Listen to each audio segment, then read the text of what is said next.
Bismillahirrahmanirrahim. Assalamualaikum warahmatullahi wabarakatuh. Selamat siang, salam sejahtera untuk kita semua. Bapak, Ibu, Saudara-saudari yang saya hormati dan muliakan, izinkan saya pada kesempatan ini menguraikan capaian pembelajaran mata kuliah manajemen strategi untuk semester 5 atau ganjil pada tahun ajar 2023-2024 Fakultas Ekonomi Bisnis Universitas Adi Jemaah Palopo. Pada pertemuan pertama, kami akan menjelaskan secara umum tentang proses pembelajaran manajemen strategi. Pada kesempatan itu, kami akan menguraikan tentang kehadiran bobot penilaian dan hal-hal lain yang dinilai perlu. Pada pertemuan kedua, kami akan memberikan pemahaman tentang konsep dasar manajemen strategi, sehingga diharapkan mahasiswa memiliki pemahaman yang baik tentang konsep dasar tersebut. Di pertemuan ketiga, kami akan menjelaskan bagaimana proses manajemen strategi itu berjalan, dan tentu harapan kami mahasiswa mampu memiliki pemahaman tentang proses tersebut. Di dalam pertemuan keempat atau minggu keempat, kami akan menganalisis lingkungan strategik organisasi, dan pada pertemuan ini kami akan fokus di lingkungan eksternal, sehingga diharapkan mahasiswa mengenal, memahami tentang lingkungan eksternal tersebut. Kemudian di pertemuan minggu berikutnya, kalau pada pertemuan kelima lingkungan eksternal, maka di pertemuan keenam kami akan menguraikan tentang lingkungan internal yang merupakan lingkungan strategik organisasi, sehingga mahasiswa memiliki pemahaman yang tepat tentang lingkungan internal. Di pertemuan keenam, kami akan menjelaskan tentang bagaimana cara merumuskan strategi. Tentu ini masih berada dalam tahap dasar, sehingga diharapkan mahasiswa mampu menjelaskan dan merumuskan strategi tingkat dasar tersebut. Pada pertemuan ketujuh, kami menjelaskan tentang persaingan yang terjadi, persaingan kompetitif antar perusahaan. Itu pada pertemuan ini mahasiswa dapat memahami gambaran yang terjadi di dalam persaingan tersebut. Di pertemuan ke-8, kami akan menyelenggarakan evaluasi mid semester. Pada pertemuan ke-9 hingga ke-11 atau di dalam 3 pertemuan 3 minggu berturut-turut, kami akan memperkenalkan kepada mahasiswa tentang kerangka kerja analisis formulasi strategi, yakni dimulai dari analisis SWOT, matriks space, metrik basic, metrik internal eksternal, dan grand strategi. Dengan waktu lebih kurang 3 minggu ini, kami berharap, kami berusaha agar mahasiswa memahami dan mampu menjelaskan kerangka kerja analisis formulasi strategik tersebut. Di pertemuan ke-12, kami akan memperkenalkan berbagai isu di dalam mengimplementasikan strategi itu, sehingga diharapkan mahasiswa tentu mampu mengenal isu-isu yang muncul pada saat mengimplementasikan strategi tersebut. Di pertemuan ke-13, kami akan memperkenalkan tentang bagaimana cara mengevaluasi strategi, sehingga melalui pertemuan ini kami berharap mahasiswa mampu menerapkan, menjelaskan konsep evaluasi strategi tersebut. Di pertemuan berikutnya, dalam kurun waktu 2 minggu, yaitu di pertemuan ke-14 dan ke-15, kami akan menjelaskan dalam merumuskan konsep balance scorecard yang merupakan sebagai alat ukur kinerja sebuah organisasi. Melalui pertemuan ke-14 dan 15 ini, kami berharap mahasiswa mampu mengenal balance scorecard lebih utuh dan tepat, sehingga bermanfaat bagi mereka di kemudian hari.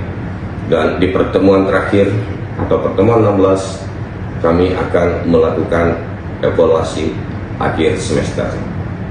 Demikian uraian tentang CPMK mata kuliah manajemen strategi ini. Atas perhatian Bapak Ibu, saudara-saudari, saya ucapkan terima kasih. Billahi taufiq wal hidayah. Wassalamualaikum warahmatullahi wabarakatuh.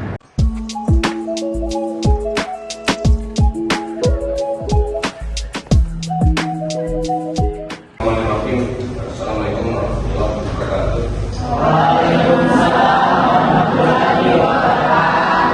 Selamat pagi, salam sejahtera untuk kita semua. Baik, keluar kelas mana ya?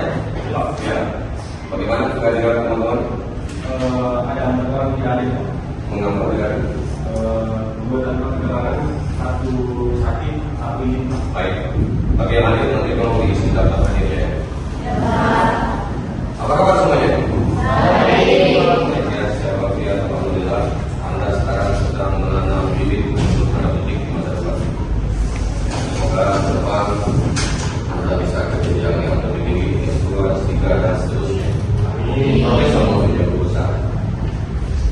Baik, saya coba review di minggu lalu dan strategi. Ada yang bisa memberikan gambaran terkait proses manajemen strategi? Ada yang bisa memberikan gambaran ke saya dan kita semua? Coba, ada? Coba 13 bisa memberikan sedikit penjelasan terkait proses itu? Yang ada saya, Ya, yang hanya saya ketahui Pak, yang formulasi strategi Pak. ya, formulasi strategi silakan. Nah, di formulasi strategi yang pertama itu Pak, ada analisis visi perusahaan, dan yang kemudian analisis lingkungan internal dan eksternal. Baik, sangat baik. Ada lagi kawan? Oke, jadi yang ada tadi manajemen risiko. Kalau kita mau sederhanakan, terdiri atas 3 komponen ini saja. Tidak ada formulasi strategi. Kemudian di dalam formulasi ini tentu cukup banyak kegiatan-kegiatan. Setelah selesai di dalam formulasi strategi, di dalam menyusun strategi, merencanakan strategi, langkah selanjutnya adalah kemudian ada terapkan, diimplementasikan, diterapkan. Nah, di dalam menerapkan tentu harus menyesuaikan dengan dinamika internal, dinamika eksternal. Ada perubahan-perubahan. Dilakukanlah perbaikan melalui evaluasi strategi. Di dalam evaluasi strategi kita kembalikan lagi menyusun formulasi strategi, direvisi. Kira-kira gambarannya seperti ini. Jadi semakin bagus Anda menyusun strategi, formulasi yang dilakukan tepat, maka semakin mudah Anda mengimplementasikan, semakin lancar ya. Nah, semakin mudah mengimplementasikannya, maka tingkat evaluasi strategi juga semakin rendah. Nyaris tidak ada perubahan. Kira-kira seperti ini. Baik, kita lihat bagaimana yang kita katakan di awal. Saya mengambil salah satu model manajemen strategi. Di sini dari urutan pertama, 2, 3, dan 4 itulah yang merupakan formulasi strategi. Formulasi, proses menyusun, proses mengidentifikasi. Jadi berbagai data harus dikumpulkan, data internal, pula analisis internal yang telah disampaikan Kevin tadi. Data eksternal apa saja? Di situ ada peluang, ada pesaing, ada hambatan, dan seterusnya. Itu tadi. Kemudian berakhir di dalam proses formulasi strategi, berakhir pada analisis strategi dan menunjukkan berbagai pilihan-pilihan yang menjadi prioritas untuk kemudian diterapkan. Kita lihat di dalam formulasi itu harus memperhatikan visi misi perusahaan. Nanti kita akan buka apa sih sebenarnya visi itu, kemudian misi itu apa sih, sehingga kita nanti dengan mudah bisa membedakannya. Kalau waktu kita cukup nanti kita akan bersimulasi seolah Anda adalah pengusaha yang bergerak di bidang apa, sebenarnya visinya apa sebagai pengusaha. Kalau waktu cukup ya, itu formulasi strategi. Selanjutnya setelah selesai di formulasi strategi kita menerapkan. Jadi dari urutan 5 sampai ke 9 itu adalah tahapan-tahapan di dalam mengimplementasikan. Jadi dalam penyusunan analisis ini tentu ada tujuan jangka panjang, itulah yang visi tadi. Kemudian ada tujuan jangka pendek. Dan apa yang Anda lakukan itu adalah dalam rangka untuk mencapai tujuan. Nah, bagaimana kemudian akan evaluasi strategi? Gunakan yang ketiga tadi. Setelah Anda menjalankan ini semua, pada posisi 9, ternyata ada perubahan di luar sana. Maka Anda lakukan, Anda belum bisa turun ke tingkat ke-10. Dievaluasi, masuk evaluasi di lingkungan eksternal. Misal, ada yang bisa kasih contoh, apa perubahan di luar sana kemudian membuat kita juga harus mengubah strategi kita. Apa kira-kira yang bisa Anda berikan gambaran singkat yang terjadi di luar usaha? Misalnya ada kebijakan pemerintah, di bidang apa, maka ternyata tidak sejalan dengan yang telah kita komunikasikan. Karena perubahan secara eksternal. Namun kalau tidak ada perubahan di eksternal, kita bisa lanjutkan ke jenjang berikutnya. Yang mengenai pengendalian strategis, kemudian inovasi dan kewirausahaan. Ada yang tahu inovasi apa? Ada yang tahu? Mungkin saya nanti sering mendengar kata inovasi, apa itu inovasi? Coba. Apa inovasi? Menemukan hal yang baru, bagus. Ada lagi? Ya. Proses pengembangan dan penanaman ide. Mantap. Proses pengembangan ide. Ada lagi? Jadi inovasi itu sesuatu yang baru, merupakan pengembangan dari ide-ide itu. Inovasi tidak harus berbau teknologi. Ada cara kerja yang sederhana, ternyata belum pernah dilakukan sebelumnya. Itu disebut juga dengan inovasi. Kita lihat hubungan ketiga komponen tadi. Formulasi strategi terdiri atas beberapa analisis, identifikasi, selanjutnya diterapkan. Dan diterapkan kita lihat ketika di luar mengalami perubahan, maka kita lakukan evaluasi strategi. Kembali ke analisis. Kembali ke analisis eksternal dikaitkan. Jadi di dalam menyusun strategi harus logis juga, harus masuk akal. Apakah mungkin? Apakah mungkin jangan? Kira-kira kalau Anda punya perusahaan bergerak di bidang jahit pakaian, kira-kira strategi apa yang tidak mungkin lah Anda capai? Apa kira-kira? Oh, Anda mau bersaing dengan desainer di Paris? Enggak mungkin. Anda di Kolombo, yang memungkinkan saja supaya kemudian di dalam mengimplementasikannya menjadi mudah dan bisa dicapai. Ada lagi yang bisa berikan contoh? Kira-kira strategi apa yang capaian-capaiannya tidak memungkinkan dicapai? Tadi sudah tuh, Anda mau bersaing dengan desainer di Paris, kecil. Ada lagi kira-kira contoh?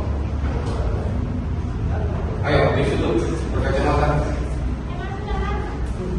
Apa kira-kira? Yang enggak mungkin lah kita susun. Ya, coba. Yang kita isi tadi. Oke, jadi gini, Anda nanti bisa lihat banyak source ya, banyak sumber. Anda bisa belajar dari Gundala,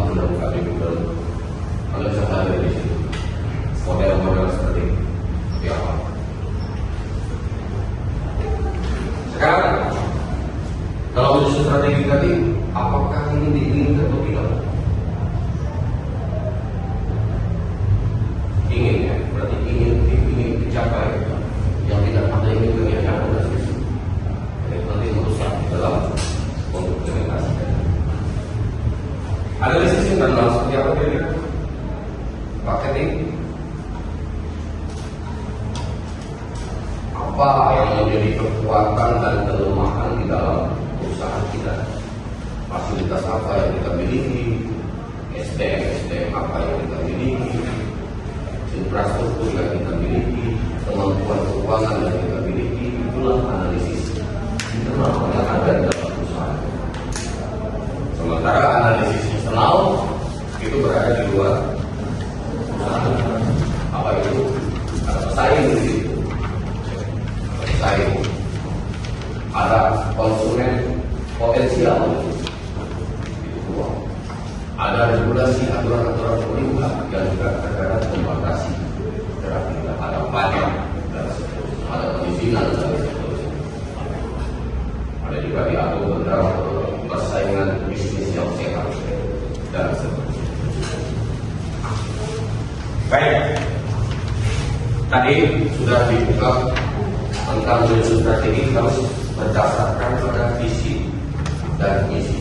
Sekarang coba yang menyusun, bantu saya bacakan dengan lantang apa sih visi itu? Pandangan umum dan cita-cita yang ingin diwujudkan oleh organisasi di masa depan. Ya, di masa depan. Apa yang kita capai terkait dengan perusahaan kita? Perusahaan kita bergerak di bidang konvensional, tetapi visi kita di bidang otomotif nggak nyambung. Jadi visi ini adalah pandangan yang umum yang mau kita capai ke depan. Perusahaan ini mau kita bawa kemana gitu? Makanya sering mungkin mendengar, wah ini seorang visioner. Visioner dia berpikir ke depan. Apa itu? What we want to become future. Apa yang kita menjadi apa? Itulah visi. Di sini ada beberapa kriteria visi. Coba yang ada bantu saya kriteria visi. Apa yang pertama? Kriteria visi yang pertama itu singkat, sederhana, jelas. Yang kedua menarik, mudah diingat. Yang ketiga sesuai nilai-nilai organisasi. Yang keempat inspirasional dan menentang. Yang kelima memberi arah bisnis akan datang. Yang terakhir memiliki batas waktu. Ya. Visi harus dikemas dengan kalimat yang sangat singkat. Jangan panjang, singkat saja. Tetapi itu mendorong SDM di dalam perusahaan itu untuk termotivasi, bersemangat ya untuk menuju ke pernyataan yang singkat tadi. Oke, yang saya gambarkan tadi harus sesuai dengan perusahaan kita. Perusahaan kita bergerak di bidang apa? Ya, kalau perusahaan kita bergerak di bidang A, maka visinya harus bernilai kan? Nilainya sama, penyambung. Ini tentu sebenarnya ya, seluruh SDM yang ada di perusahaan harus memahami visi perusahaan ini apa. Arah bisnis akan datang apa yang dicapai ke depan, tentu relevan dengan perusahaan kita. Dan yang terakhir harus memiliki batas waktu. Jadi ini biasanya untuk di kampus kita, katakanlah visi fakultas ekonomi karena dekat masa baktinya Pak Afru, maka 4 tahun ke depan dekat ini mau menjadikan fakultas kita ini apa? Di luar batasan waktu. Kalau tidak ada batasan waktu, kita mau mana? Kapan mau capai? Nah, dengan batas waktu target itu, itulah yang mendorong kita untuk menjalankan misi beberapa misi, mewujudkan visi. Kita lihat nih. Ya, coba. Lalu saya baca apa visi Fakultas Ekonomi Bisnis kita? Visi Anda keunggulan dan daya tarik nasional pada 2027. Tuh, pada 2027. Karena dibutuhkan mulai 2023 masa bakti 2027. Jadi apapun yang dilakukan oleh teman-teman dosen, oleh teman-teman admin, tata usaha, semuanya mengarah untuk mencapai Fakultas Ekonomi di tahun 2027 nanti unggul, berdaya saing tingkat nasional Sehingga di dalam katakanlah semacam laporan progres perkembangan perguruan tinggi, sebenarnya bisa disejajarkan dengan perguruan tinggi yang memang sudah populer di tingkat nasional di target. Hidup di sini, ya sederhana.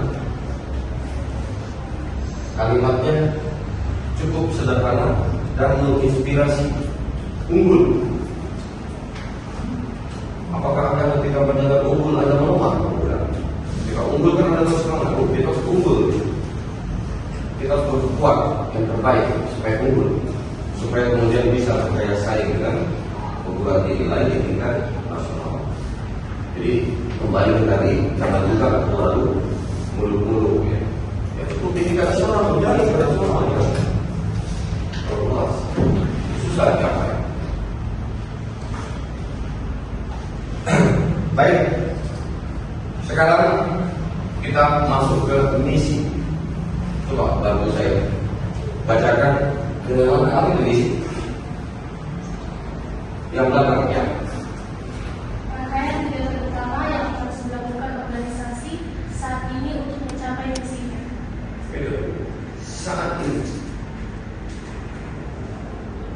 Saat ini kita harus melakukan kegiatan utama dalam rangka untuk mencapai visi yang telah ditetapkan. Hari ini apa yang kita lakukan? Besok itu akan menjadi hari ini. Besok lagi akan menjadi hari ini. Jadi ada rangkaian terstruktur. Ada tujuan jangka pendek sebagaimana di awal telah saya sampaikan. Rangkaian tujuan jangka pendek akan berujung pada tujuan jangka panjang yang tertuang di dalam visi tadi. Contoh sederhana ini ada ya.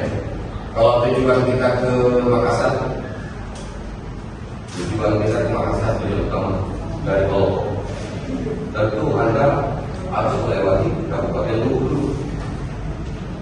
Itu tujuan jangka pendek tiba dulu di Kabupaten Luwu, selanjutnya ke Kabupaten berikutnya Wajo ya, dan seterusnya pada akhirnya sampai ke Makassar. Jadi di sini misi diperhadapkan sebuah kalimat, mengapa kita ada saat ini?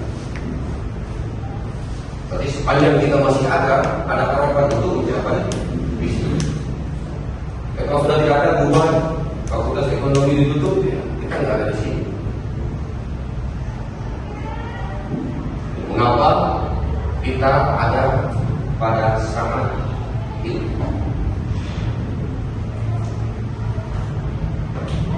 Oke, coba bantu saya bacakan karakteristik pernyataan visi yang berikutnya.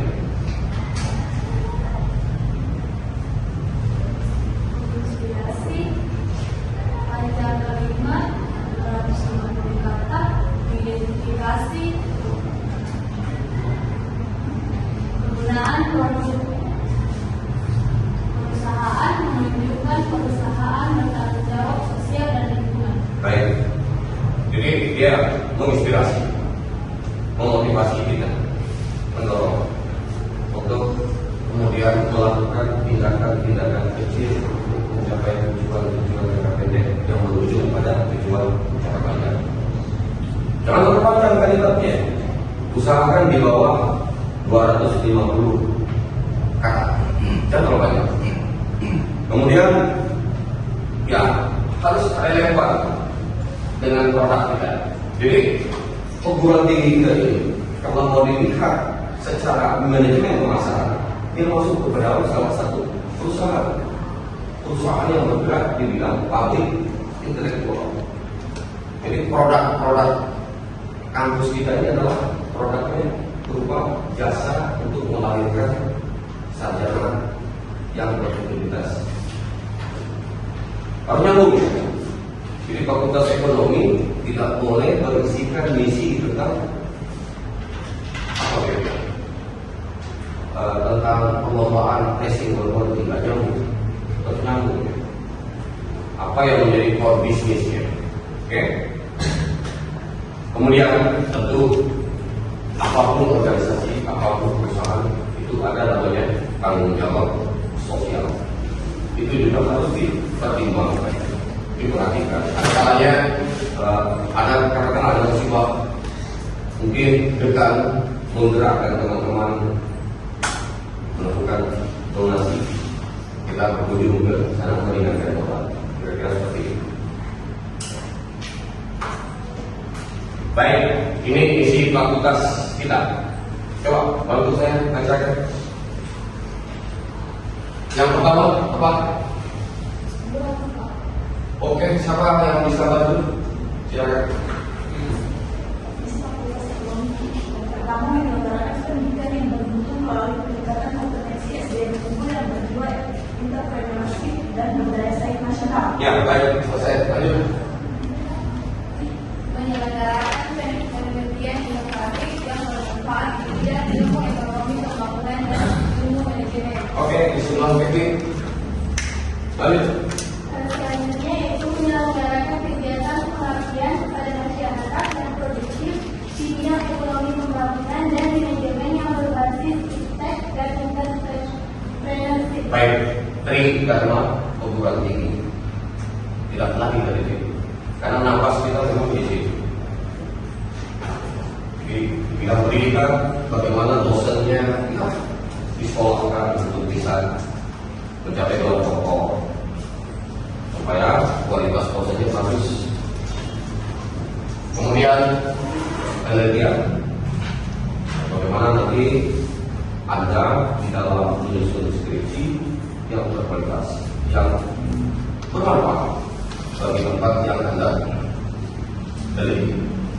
Dan yang terakhir, inilah dari pengabdian masyarakat. Bagaimana kehadiran fakultas kita ini bermanfaat bagi masyarakat. Siapa di sini yang jago bahasa Inggris? Ya, coba bantu saya. Ada kira-kira yang bisa menerjemahkan? Reading, samples, text, extend. Bermimpi yang sosok-sosok kembali strategikan. Kemudian kita susun tujuannya.